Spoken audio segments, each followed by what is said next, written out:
Magandang araw mga kabakal. Si Jace Art to ng Jace Art Vlogs. Ngayon mag-unbox tayo na nabili nating item sa Shopee. At ang item na to ay tinatawag na Mini Electric Drill.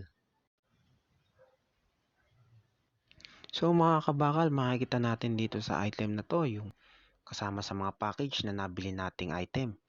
Yung mismong electric drill na wireless, tapos yung mga rotary tools na kasama niya. So ito, papakita ko na isa-isa, bubuksan ko na. So ito na guys, binubuksan na natin. Makita nyo na mahirap siyang buksan, no?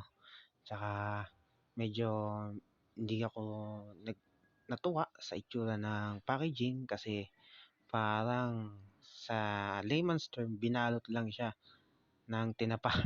Sorry pero okay naman sa tingin ko, mukhang okay naman yung item. So ito na, bubuksan ko na. So ito, ayan, binuksan ko na. Ito yung mga kasama niyang items, tsaka ito na mismo yung grinder na portable na nabili ko. Teka, ang hirap medyo buksan. Kailangan pa natin ng cutter. Ito na, kinakat na natin. Pasensya na. Medyo excited tayo. Ayan, makikita nyo naman. Okay naman, nakabubble wrap siya. So, kailangan dahan-dahan at maingat tayo kasi hindi natin alam paano pinackage to eh. Ayan. So, para siyang pinalot na is candy. So, ito na, dahan-dahan kong binubuksan. Bubuksan natin. Ayan na. Okay. Ayan. Milaw. Ayos, umilaw. Speed 1. Okay, speed 2 at speed 3. Okay siya. Kaya lang, may isa tayong problema. So, ito na nga. Binubuksan natin. Tinitesting ulit. Testing lang tayo ng testing, no? So, ayan. Nakikita nyo. Okay naman siya. Umaandar. Ayan, umaandar naman siya. So, ito yung mga item na kasama niya.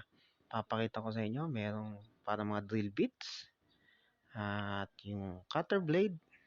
So, yung iba, hindi ko alam yung specific na tawag. Pero dito, mayroong mga pambap.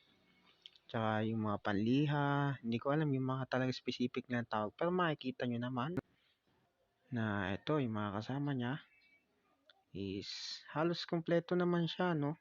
Sa mga beginners na kagaya ko na ngayon pa lang talaga totally gagamit ng mga gantong gamit sa pag-modify. Sa tagal-tagal ko na kasing naglalaroan. Halos ngayon pa lang ako nagkaroon ng panahon at ng konting pondo sa paggawa at pagbili ng mga gantong item, no?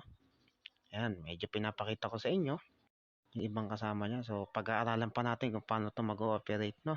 At pagpasensya nyo na ako, hindi ako masyadong marunong pa sa ganto. Kasi sanay tayo sa mano-mano eh. Pero ngayon, medyo nagle-level up na. Okay, pakita ko lang din sa inyo.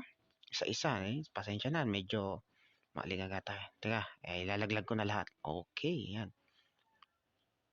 So, ito na nga, meron tayo isang susubukan, yung pangliha niya o pangkinis na, ano matawag dito? Pangkinis. So, medyo ito, fit muna natin kasi wala siyang diagram na kasama o instructions. Fit muna natin, din kung paano natin malalaman kung paano siya mag-ooperate. Teka, medyo pasensya na kayo, nangangapa pa ako. So, ito. Saan ba siya magkakasya? Tingin ko dito eh. Paano ba? Tama ba? Hindi ko talaga alam. Sorry. So, iisa-isahin ko. Yan. Iisa-isa na natin. So, ayan. Medyo masikip. Teka lang. So, masikip siya.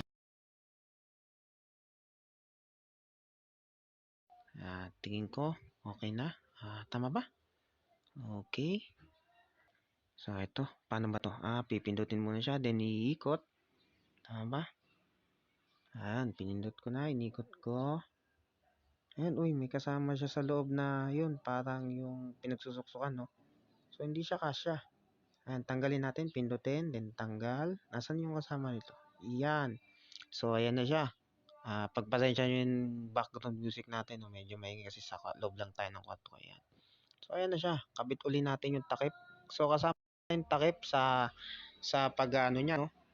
Ayan. Tatakpan ulit natin siya. So, pagkatapos takpan, eto na.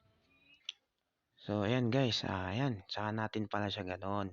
Ilalak din, ipipihit. Ayan, okay na. So, pag-aralan pa natin siya. Ayan. Umiikot. Okay, umiikot siya, no? So, ayan, volume 1. Kumbaga, speed 1, speed 2, speed 3. Ayan, medyo okay na. So, siguro sa ibang items na kasama, ganun lang din siguro yung gagawin. Ayan, tatanggalin natin. Pindutin ulit natin yun, no? Yung lock. Then, got. Tanggal ang takip. Pagtanggal ang takip, tsaka natin pindutin ulit. Ayun. Kumbaga, yung button na yun is yung release and yung ano niya, paglalagay. Sorry, hindi ko alam yung ibang terms. Ayan. New Acalox Grinder 201.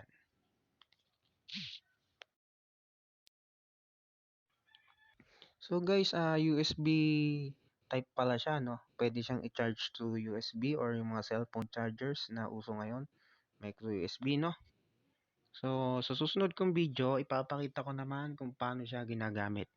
So, maraming salamat guys at patuloy lang kayong mag-like, subscribe, share. Huwag natin kakalimutan na i-click yung notification bell para patuloy tayo makatanggap ng notifications pag may bagong upload. So, yun lang. Peace out.